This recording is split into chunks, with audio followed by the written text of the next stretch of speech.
Assalamualaikum warahmatullahi wabarakatuh. Di video kali ini saya akan menceritakan sebuah pengalaman yang sudah saya alami dalam memimpin sebuah organisasi. Sebelumnya, video ini saya buat untuk memenuhi tugas ujian akhir semester mata kuliah kepemimpinan dengan dosen pengampu Ibu Istiningsih SEMM.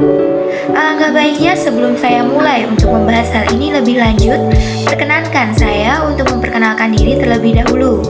Perkenalkan, nama saya Lutfi Damayanti dengan NIM 21910201. Saya mengambil program studi ekonomi di Universitas Amikom Yogyakarta. Saya berasal dari Yogyakarta, lebih tepatnya di Kabupaten Sleman. Usia saya saat ini adalah 20 tahun. Oke baik, saat ini saya sedang menjabat sebagai Ketua Organisasi Sosial Kemasyarakatan, yaitu Karang Taruna Parambung, yang beralamatkan di Dusun Rebobong Kidul, Mororjo Tempe, Sleman, Yogyakarta. Berikut adalah visi misi dari organisasi yang saya pimpin adalah: yang pertama ada visi, yaitu menyediakan wadah pembinaan dan pengembangan kreativitas generasi muda untuk menjalin kekeluargaan dan rasa kebersamaan serta menjadi karang taruna yang bermanfaat untuk masyarakat di lingkungan sekitar maupun di wilayah lain.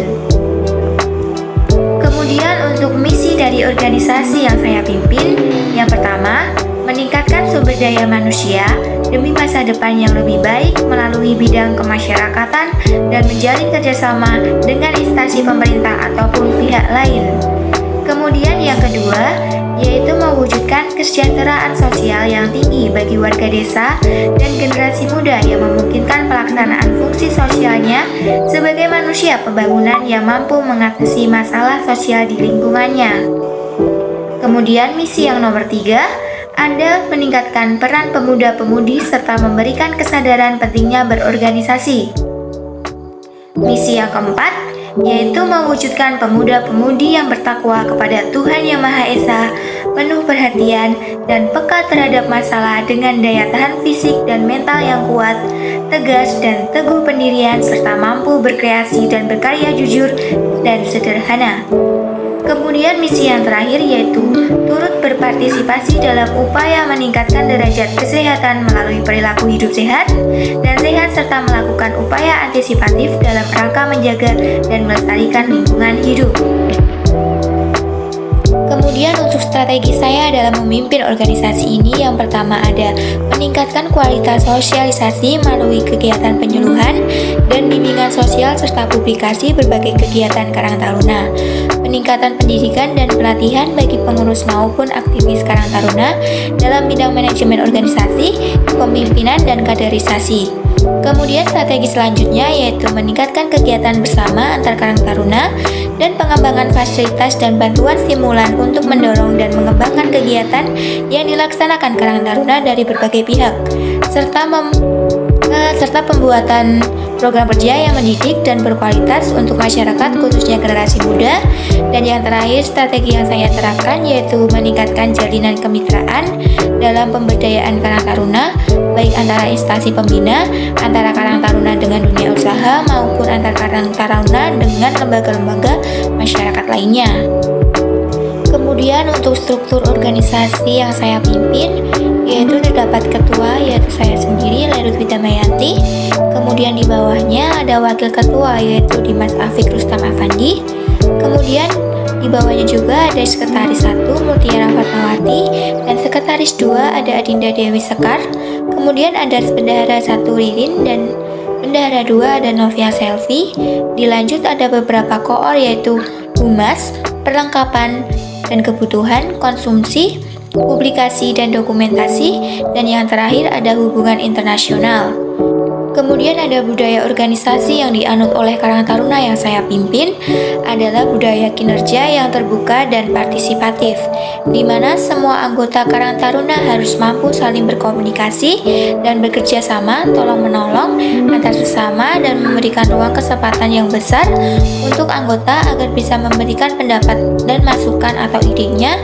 Sebesar apapun tantangan yang akan dihadapi oleh organisasi Karang Taruna yang saya pimpin, maka setiap anggota harus berpartisipasi dan saling mendukung agar bisa lebih mudah untuk dilewati. Kemudian ada memulai proses memimpin, yaitu ketika pada saat saya terpilih menjadi ketua Karang Taruna di desa saya, awal yang saya lakukan adalah menjalin atau membangun koneksi yang baik dengan anggota Karang Taruna dan masyarakat di lingkungan sekitar. Saya selalu memposisikan diri saya setara dengan anggota Karang Taruna lainnya, namun saya tidak selalu menuntut orang untuk dihormati sebagai pemimpin. Karena saya sadar saat waktu itu masih dalam proses memulai untuk memimpin organisasi Karang Taruna yang masih membutuhkan arahan dari pemimpin sebelumnya. Kemudian saya juga memulai dengan membangun komunikasi yang terbuka kepada para anggota yang saya pimpin. Kemudian saya selalu mengajarkan kepada anggota Karang Taruna yang saya pimpin untuk tidak hanya sekedar memberi perintah. Maksud saya mengajarkan hal itu adalah agar orang-orang tersebut bisa tumbuh dan saya sendiri dapat menumbuhkan pemimpin baru untuk menggantikan saya di periode jabatan selanjutnya. Kemudian gaya kepemimpinan yang saya pakai dalam memimpin organisasi Karang Taruna ini yaitu adalah gaya demokratis. Mengapa saya menggunakan gaya tersebut? Karena yang pertama, karena saya sebagai pemimpin akan ikut berbaur dan berada di tengah-tengah anggota Karang Taruna lainnya.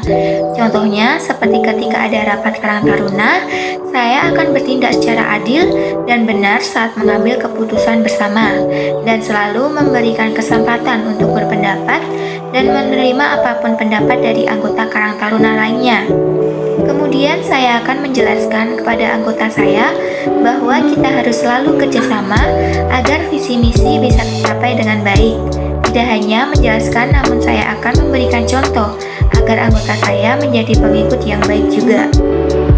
Kemudian untuk permasalahan yang sering terjadi di sebuah organisasi Karang Taruna, yaitu ketika ada permasalahan di sebuah organisasi, saya akan menyikapinya dengan kepala dingin.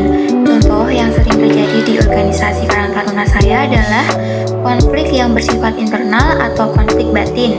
Cara menghadapi masalah konflik batin tersebut adalah dengan cara mengeluarkan dan membicarakan apa yang merasa ganjal di hati. Jika ada suatu masalah, jangan disimpan atau disembunyikan. Sebisa mungkin diungkapkan agar dalam berorganisasi tidak ada hal batin membatin.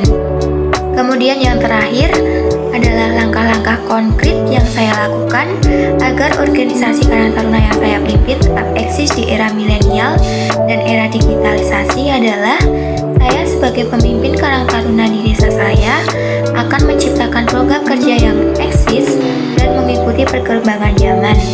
Di era digitalisasi ini, yang pasti program kerja yang akan saya buat itu bermanfaat untuk masyarakat sekitar, khususnya generasi muda. Seperti itu saja yang dapat saya sampaikan dalam video ini. Semoga dengan adanya video ini mampu memberikan pengalaman kepemimpinan untuk kalian serta bisa menjadi acuan ketika kalian ingin memimpin suatu organisasi ataupun perusahaan. Sekian yang dapat saya sampaikan, ada kurang lebihnya saya mohon maaf.